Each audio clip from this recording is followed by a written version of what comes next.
श्री अकाल तख्त के जत्थेदार ज्ञानी रघबीर सिंह ने शुक्रवार को शिरोमणि अकाली दल के अध्यक्ष सुखबीर सिंह बादल को तनख्वाह धार्मिक कदाचार के दोषी घोषित कर दिया। ये घोषणा 2007 से 2017 तक बादल और उनकी पार्टी की सरकार द्वारा किए गए गलतियों के कारण की गई। घोषणा के तुरंत बाद सुखबीर सिंह बादल ने ट्वीट कर कहा कि वह श्री अकाल तख्त साहिब के आदेश के सामने अपना सिर झुकाते हैं और इस आदेश को स्वीकार करते हैं। बादल ने पंजाबी में एक पोस्ट में कहा कि वह जल्द ही श्री अकाल तख्त के सामने पेश होकर माफी मांगेंगे। श्री अकाल तख्त के 5 सिख प्रमुख पुरोहितों की बैठक के बाद जत्थेदार ज्ञानी रघबीर सिंह ने बादल को 15 दिनों के भीतर श्री अकाल तख्त साहिब के सामने पेश होने और उन निर्णयों के लिए माफी मांगने के लिए कहा जो उन्होंने उप मुख्यमंत्री और शिरोमणि अकाली दल के अध्यक्ष के रूप में लिए थे, जिनसे पंथ की छवि को गहरा नुकसान हुआ और सिख हितों को क्षति पहुंची। ज्ञानी रघबीर सिंह ने कहा कि जब तक बादल अपने पापों के लिए माफी नहीं मांगते वह तनख्वाह बने रहेंगे।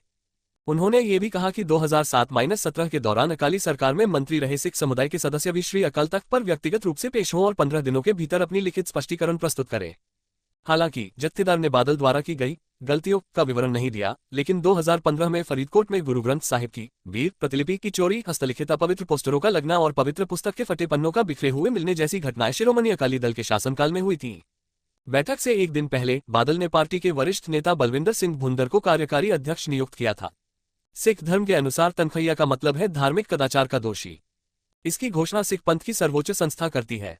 कोई भी सिख अगर धार्मिक तौर पर कुछ गलत करता है तो उसके लिए व्यवस्था है कि वह नजदीकी सिख संगत के सामने उपस्थित होकर अपनी गलती के लिए माफी मांग ले।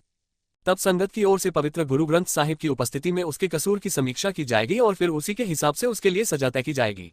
इसके तहत आरोपी को गुरुद्वारों में बर्तन, जूते और फर्श साफ करने जैसी सजाएं सुनाई जाती हैं। साथ ही हर्जाना भी तय किया जाता है। इसके तहत जो सजा दी जाती है वह मूल रूप से सेवा भाव वाली होती है। ताजा तरीन खबरों को जानने के लिए अभी टाइप करें दिव्य दिल्ली न्यूज। नीचे दिए गए सब्सक्राइब बटन को दबाएं और नोटिफिकेशन के लिए दिए गए बेल आइकन को क्लिक करें। हमारे वीडियोस को लाइक, शेयर और कमेंट करना ना भूलें।